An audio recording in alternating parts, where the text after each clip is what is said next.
श्री रामो विजय तेतराम। हम लोग वशिष्ठ आश्रम की ओर प्रस्थान कर रहे हैं। ये सीढ़ियाँ जा रही हैं। इन सीढ़ियों पर जो सबसे आगे महात्मा भी दिख रहे हैं, ये ब्रह्मचारी जी हैं। ये हम लोगों का मार्गदर्शन कर रहे हैं। 750 सीढ़ियाँ हैं जिन्हें उतर करके हमें वशिष्ठ आश्रम पहुँचना है। यहाँ मार्ग में अनेक प्रकार के वृक्ष, पर्वतमालाएं, ये सब मिलते हैं। देखिए पर्वत, आप पर्वत खंड देखिए, लगता है जैसे यहाँ पर कोई पर्वत को रखा हो। देखिए कितना सुंदर। ये देखिए 1 2 3 जैसे 2 खंड पर्वतों पर कोई बैठा हो। ये देखिए आप और स्पष्ट देखिए, ये जैसे कोई मेढक बैठा हो 2 पर्वत खंडों पर। आपको स्पष्ट करके जूम करके दिखा रहे हैं। इस प्रकार इस पर्वत श्रृंखला को नमन करते हुए हम आगे बढ़ रहे हैं। ये वृक्ष, ये पर्वतमालाएं हमारे मन को वरवश अपनी ओर खींच रही हैं। वशिष्ठ आश्रम में श्री वशिष्ठ जी महाराज विराजमान होकर के तपस्या किए थे। ये वही पर्वत खंड है जिसे आपने दिखाया। लोग इससे बहुत प्रभावित हुए हैं, इसलिए हम आपको दिखा रहे हैं। जय श्री राम। और देखिए यहाँ पर मैं खड़ा हूँ। लोग कहे कि महाराज यहाँ पर खड़े हो जाइए, यहाँ पर हम एक वो बना लेते हैं वीडियो। हमने कहा ठीक है।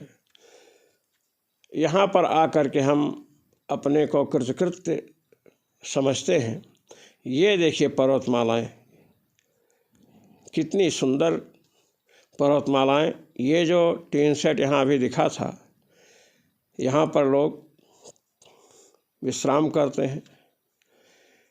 ये देखिए कितना सुंदर और रमणीय दृश्य है।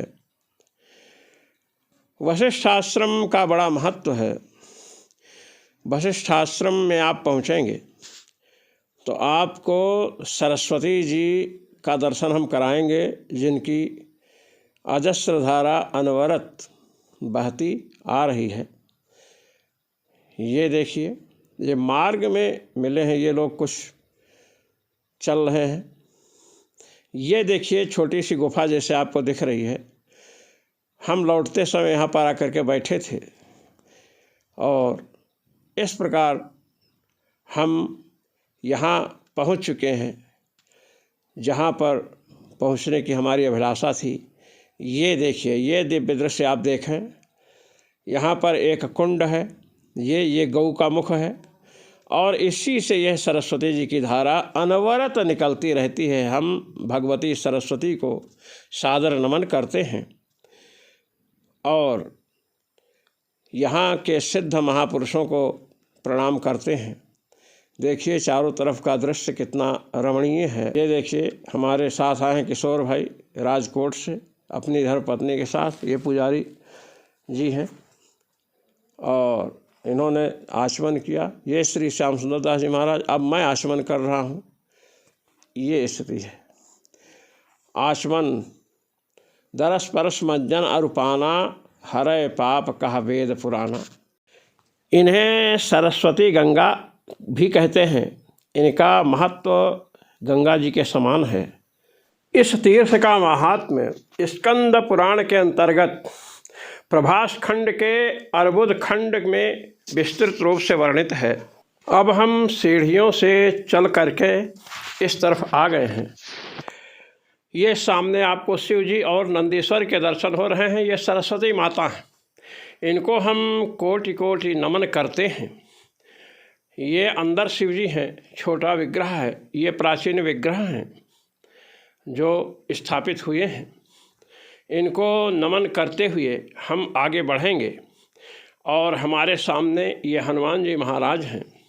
ये कहीं अन्यत्र से लाए गए हैं, यहाँ विराजमान किए गए हैं। ये हम वशिष्ठ आश्रम के श्री वशिष्ठ जी और अरुंधति जी के दर्शन कर रहे हैं। इनके आसपास भगवान श्री राम और लक्ष्मण जी हैं। इनको नमन करते हुए हम यहाँ जो साथ में लोग आए हैं उन सबको आपको दिखा रहे हैं। यहाँ पर मैं खड़ा हूँ। मैंने भगवान को प्रणाम किया। ये देवराज इंद्र हैं जिनका आप दर्शन कर रहे हैं। ये लेटा हुआ विग्रह भगवान नारायण का है। ये विभिन्न देवी देवता यहाँ पर विराजमान हैं। इधर भी ये भगवान नारायण ही पाषाण विग्रह के रूप में लेटे हैं। यहाँ पर अनेक महापुरुषों की समाधियाँ बनी हुई हैं। ये गेट का दृश्य है। यहाँ पर देखिए प्राचीन विग्रह के दर्शन आपको हो रहे हैं। ये एक समय एक पहाड़ की शिला गिरी तो जिस स्थान पर ये थे वो टूट गया, इसलिए अब इनको ऐसे ही सजाकर रखा गया है। मूर्तियाँ प्राचीन काल की लगती हैं। और अब आप यहाँ मंदिर के ऊपरी भाग का दर्शन किए। पातालेश्वर महादेव का आप दर्शन कर रहे हैं। देखिए नीचे ये जय हो पातालेश्वर महादेव भगवान की जय जय जय जय। इस प्रकार आप दर्शन करते हुए भगवान शिव को नमन करके आगे बढ़ें। इसके बाद आपको हम इनके मंदिर के शिखर का दर्शन करा रहे हैं। ये देखिए, ये वशिष्ठ आश्रम के शिखर का दर्शन आप कर रहे हैं। वैसे ये दिव्य पहाड़ी भी दिख रही है और ये वृक्ष दिख रहे हैं आपको, सघन वृक्ष और रमणीय पर्वत का दर्शन मन को बलात् अपनी ओर आकृष्ट कर लेता है। इस प्रकार हम इन स्थलों का, इन दिव्य वृक्षों का दर्शन कर रहे हैं। ब्रह्मचारी जी हमारे साथ आए हैं, वे खड़े हैं। ये यहाँ के पुजारी श्री तुलसीदास जी महाराज हैं।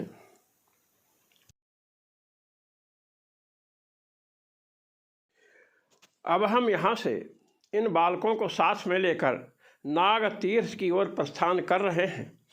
ये रास्ता बड़ा दुर्गम है। आप आगे देखेंगे कि ये बच्चे मार्ग में पड़ने वाले झाड़ झंखाड़ को काट रहे। देखिए हम लोग उतर रहे हैं यहाँ से और ये बालक खड़े हैं कुल्हाड़ी लेकर के। आगे मार्गदर्शन इन्हें ही करना है। ये बतला रहे हैं यहाँ से उतरना बड़ा कठिन है। किसी प्रकार नीचे उतर रहे हैं। इधर बहुत कम लोग जाते हैं। हम संभवतः समझते हैं कई वर्षों से लोगों का इधर आवागमन नहीं हुआ है। अब देखिए ये रास्ता है, बड़ा सुंदर है। और ये जो दिख रहे हैं पुष्प सफ़ेद, इसे बिच्छू घास कहते हैं। इन बालकों ने बतलाया कि इस बिच्छू घास से आपको आगे भी बिच्छू घास दिखेगी। ये देखिए, ये सफ़ेद, पीला सफ़ेद लिए हुए, ये शरीर में लग जाए तो बिच्छू के डंक मारने जैसा कष्ट होता है। इसलिए इस घास से बचते हुए हम आगे बढ़ रहे हैं। ये देखिए बिच्छू घास आपके समक्ष हम प्रस्तुत कर रहे हैं। ये सब बिच्छू घास है। इस बिच्छू घास से हम बच रहे हैं। ये देखिए, ये बिच्छू घास है। ये गोल गोल फूल दिख रहे हैं ना, सूखे हुए, ये बिच्छू घास है। इससे हमें बचना है। और अब देखिए हम आगे बढ़े हैं। ये पेड़ के नीचे से वो बच्चा डाल काट रहा है, झाड़ काट रहा है और इस प्रकार मार्ग बनाते हुए आगे बढ़ रहे हैं। न जाने किस समय की चक्की का भाग पड़ा हुआ है। ये महात्मा जी खड़े हुए हैं और हम लोग इस प्रकार नीचे से निकल करके अपने मार्ग पर, अपने गंतव्य पर बढ़ रहे हैं। देखिए ये बालक आगे पहुँचे हैं और परिश्रम कर रहे हैं। यहाँ पर तो अधिक झाड़ नहीं दिख रही है, फिर भी यह मार्ग सघन बांस के वृक्षों से आवृत है। किंतु दूर से देखने पर क्या लगता है, वहाँ पर पहुँचकर तो हमने साक्षात इसका अनुभव किया है। और देखिए किस प्रकार इस विहड़ वन से हमें आगे गुजरने के लिए स्वयं मार्ग बनाना पड़ रहा है। इन बच्चों का सहयोग सराहनीय है। और हम नाग तीर्थ के दर्शन के लिए चल रहे हैं। ये नाग तीर्थ जो है, यहाँ पर अर्बुद नाग विराजते हैं जो नंदिवर्धन को लेकर आए थे। नंदिवर्धन नाम के पर्वत का ख्यापन, उसकी प्रसिद्धि अर्बुद नाम से हुई। अर्बुद उनके मित्र थे, जिसे आबू कहते हैं आज। ये बालक जब तक मार्ग नहीं बना पाते हैं तब तक हम आगे नहीं बढ़ सकते हैं, इसलिए ये मार्ग बनाने में लगे हैं। अर्बुद तीर्थ में, अर्बुद माउंट आबू में नाग तीर्थ का वर्णन स्कंद महापुराण के अंतर्गत आता है। और इस तीर्थ की विशेषता हम आपको आगे बतलाएंगे। पहले आप इस सघन वन से आगे बढ़ते चले। हम लोग चल रहे हैं और यहाँ के सिद्धों, महर्षियों को, महात्माओं को प्रणाम करके हम आगे बढ़ रहे हैं।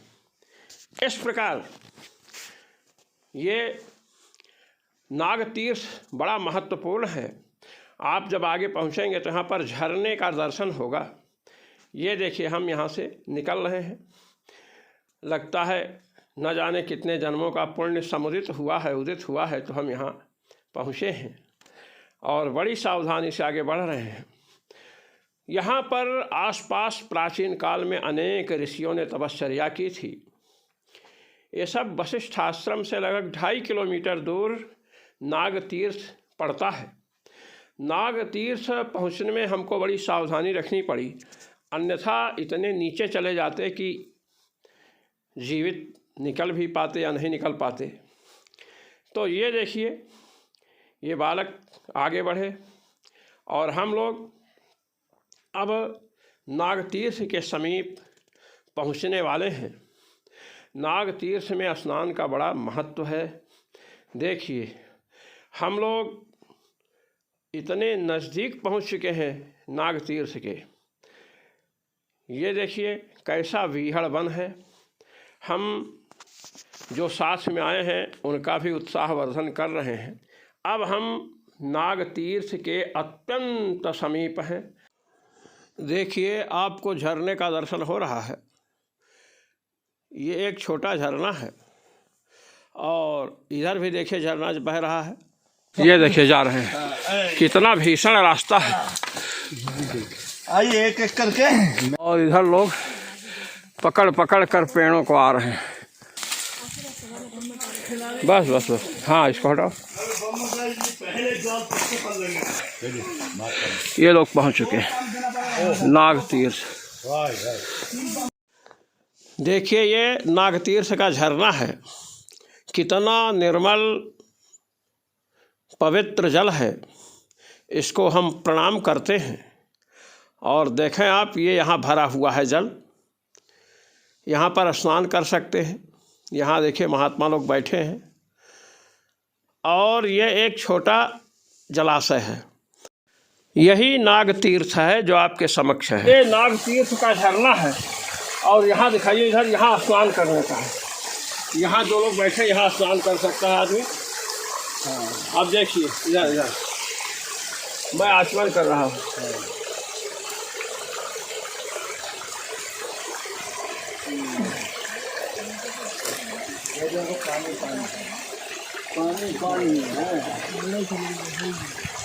ये नागतीर्थ का महात्म्य ये है कि जब वशिष्ठ जी हिमालय के ज्येष्ठ पुत्र नंदिवर्धन को लाए यहाँ, तो अर्बुद नाग के द्वारा वो लाया गया। तो अर्बुद नाग ने कहा कि आपकी प्रसिद्धि, आपकी विख्याति मेरे नाम से होगी, इसलिए इस नंदिवर्धन पर्वत को अर्बुद पर्वत कहते हैं। और अर्बुद नाग ने कहा कि जो ये तीर्थ है, झरना है, ये नाग तीर्थ है, मैं यहाँ पर निवास करूँगा। इस तीर्थ की यह विशेषता है कि कोई भी यहाँ पर आकर के स्नान करता है और मन में कोई कामना रखता है तो कामना पूर्ण होती है। स्कंद पुराण के अंतर्गत अर्बुदाचल महात्म्य में ये बतलाया गया है कि इस नाग तीर्थ में लोग स्नान करने आते थे। तो एक महिला आई जो विधवा थी, स्नान करने आई और उसकी सेवा में नायका नाम की एक महिला थी जिसके एक पुत्र था। उस विधवा नारी ने जब इसमें स्नान किया तो उसके मन में बात हुई कि इसके पुत्र है, मैं भी पुत्रवती होती तो कितना अच्छा रहता, किंतु मेरे तो पति ही मर गए हैं। स्नान करके निकली तो उसे गर्भवती के लक्षण दिखाई दिए, तो वो चिता बना करके आत्मदाह करना चाहती थी। उस समय आकाशवाणी हुई कि ये नागतीर्थ का महात्म्य है, तुमने पुत्र का संकल्प लिया, मन में विचार किया, इसलिए तुम पुत्रवती होगी, तुम सती साध्वी हो। और वह स्त्री यहीं पर वशिष्ठ आश्रम के समीप जीवन पर्यंत रही। तो ये नागतीर्थ का महात्म्य बड़ा विलक्षण है और यहाँ पर हम समझते हैं बहुत कम लोग पहुँचते हैं। आज हम लोग आए कई प्रकार से खतरों से खेलते हुए, बचते हुए और आए और नागतीर्थ का दर्शन प्राप्त करके हम आनंदित हो रहे हैं। हमारे मन में भी एक भावना है कि लोग यहाँ आवे, यहाँ से लाभ उठावे, भगवान के चरणों में भक्ति हो, भगवान के स्वरूप का साक्षात्कार हो, आत्म स्वरूप में स्थिति हो। जय श्री राम। जय श्री राम। जय श्री राम। इनके बगल इधर आ जाओ आप दोनों एक साथ। ये देखिए किशोर भाई और माधुरी, हम लोगों के नाग तीर्थ आने में इन्हीं का विशेष योगदान है, इन्हीं का संकल्प था। इनको मैंने नाग तीर्थ का महत्व बताया तो क्या महाराज चलना चाहिए, तो ये साथ में आए। मिश्रा जी हैं, श्याम सुंदर दास जी महाराज हैं। ये देखिए भी बाहर से आए हैं। बच्चों का विशेष योगदान है जो वहाँ काट रहे हैं, देखिए रास्ता बना रहे हैं। ये बच्चे हैं, इनको हम पुरस्कृत करेंगे। हाँ लीजिए। ये दोनों बालक वशिष्ठ गुफा में, वशिष्ठ आश्रम में रहते हैं। क्या नाम है आपका? बगाराम। बगाराम? हाँ। इनका नाम बगाराम है, आपका नाम? कालूराम। कालूराम। बस दोनों के साथ राम हैं और वशिष्ठ जी के चेला हैं राम। तो वहाँ सेवा करते हैं। वहाँ एक तुलसीदास जी पुजारी हैं, उन्होंने इन बालकों को भेजा कि इस गुरु मार्ग में आवे तो आप इसमें देखेंगे कि बांसों को, झाड़ियों को काट कर यहाँ तक पहुँचाए हैं। किशोर भाई के तरफ से इन बच्चों को पुरस्कार दिया जा रहा है। आप 200-250 रुपये, 250 रुपये दोनों ले लेना, ठीक है ना? 500, ठीक है ना बेटा? बस अब किसी को बताना मत, उधर समझ गए ना? हाँ ठीक है। ये कुंड तो नाग तीर्थ आप देख ही रहे हैं। इसके नीचे देखिए आप, ये जल जा रहा है और आगे वो कुंड दिख रहा है। वो बड़ा कुंड है, वो कुंड है। आप ये कुंड देख रहे हैं, ये बड़ा कुंड है, लेकिन हम वहाँ जा नहीं सकते हैं। और ये छोटा कुंड है। ये लोग यहाँ पर लटके हुए हैं। ये देखिए, ये कुंड छोटा है और इससे आगे जब आप बढ़ेंगे, ये बड़ा कुंड है जिसमें पानी की मात्रा अधिक है और ये नीचे जा रहा है और इसके द्वारा और भी कुंड है। जय श्री नाग तीर्थ महाराज की जय। जय अर्बुदाचल भगवान की जय। जय अर्बुद महाराज की जय। ये डंडा पकड़े हुए ब्रह्मचारी जी खड़े हैं और मैं इस नाग तीर्थ को प्रणाम करते हुए आगे बढ़ रहा हूँ। लोग जल से आचमन कर रहे हैं। धन्य है, भाग्यशाली हैं वे लोग जो इस बीहड़ वन से होते हुए, दुर्गम मार्ग से होते हुए यहाँ आते हैं। जय श्री राम। हम लोग यहाँ बैठे हैं, यहाँ का डंडा लिए हुए बैठे हैं। मैं हूँ लाल वस्त्र में, मेरे बगल में श्याम सुंदर दास जी हैं, मिश्रा जी हैं और ये गुजरात से आए हुए हैं। ये माधुरी जी हैं, डंडा लेकर बैठी हैं। ब्रह्मचारी जी हमारे बगल में हैं। इस प्रकार हम लोग यहाँ पे अब हम जमदग्नि आश्रम की ओर प्रस्थान कर रहे हैं। यहाँ पर भी बांसों का बीहड़ वन है, आप देख सकते हैं। ये रास्ता है सकरा, इधर से हम आ रहे हैं। एक महात्मा आगे निकल गए हैं। देखिए ये यहाँ लोगों का आवागमन प्रायः होता है, इसलिए ये रास्ता कुछ ठीक है। ये देखिए कैसी कैसी पहाड़ियाँ हैं। ये बैठे हुए हैं ब्रह्मचारी।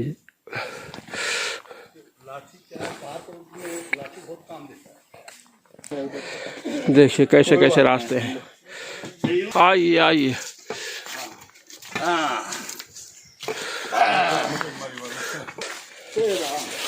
ये देखिए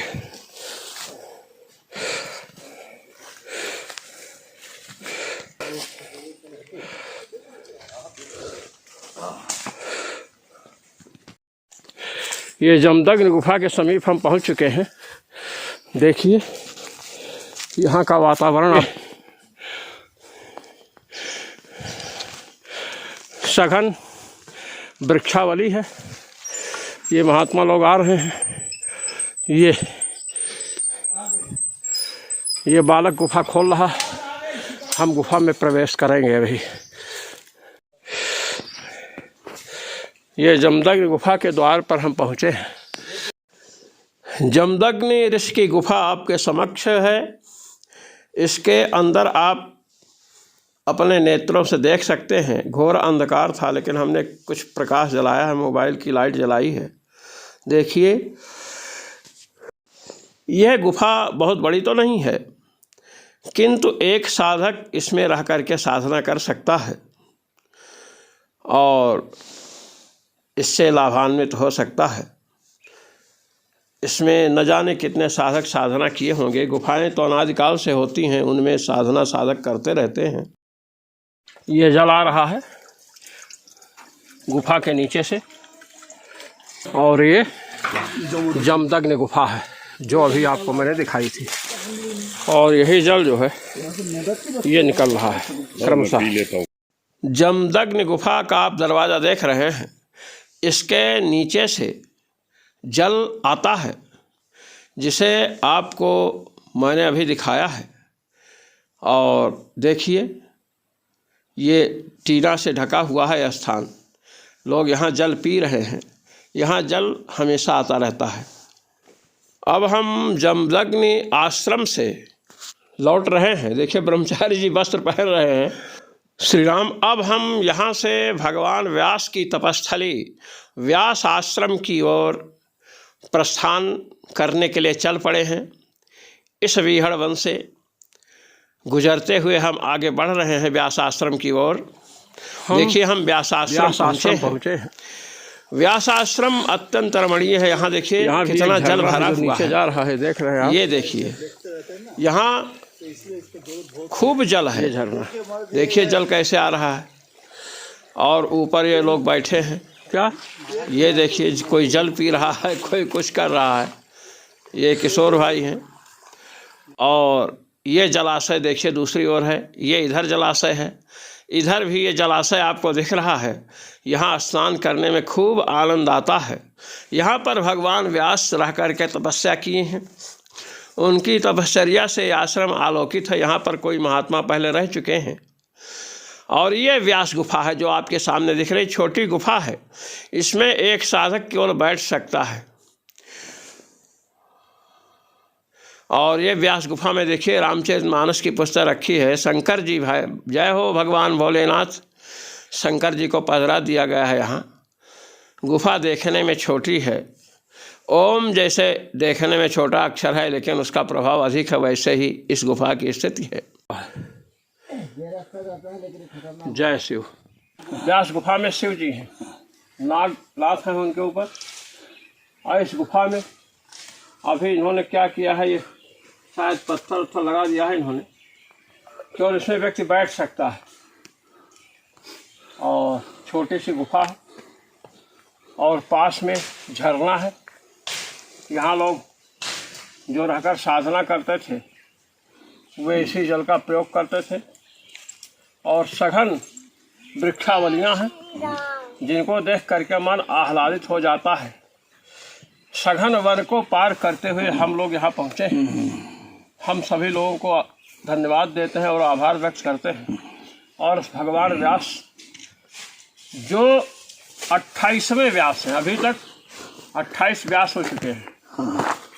जो द्वापर आया है उसमें कृष्णद्वैपायन व्यास 28वें व्यास हैं। और अगले द्वापर में द्रोणाचार्य के पुत्र अश्वत्थामा व्यास होंगे।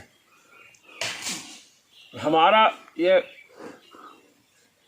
धर्मशास्त्र, हमारे वेद शास्त्र जो हैं अटकलबाजी नहीं करते हैं कि बस वर्षा की संभावना है, ऐसा नहीं कहते वैज्ञानिकों जैसे। हमारे यहाँ बतला दिया जाता है कितने हजार वर्षों के बाद जो युग आने वाला है उसमें द्रोणाचार्य के पुत्र अश्वत्थामा व्यास बनेंगे, ये बतलाया गया। ये कृष्णद्वैपायन व्यास जी का स्थान है, हम इसको नमन करते हैं। जय श्री राम। जय श्री राम। आप व्यास गुफा का विस्तृत दर्शन करें, देखिए आपको दिखाया जा रहा है। हम व्यास जी के इस गुफा को, यहाँ रहने वाले सिद्ध महात्माओं को प्रणाम करके अब लौट रहे हैं। जय श्री राम, जय श्री राम।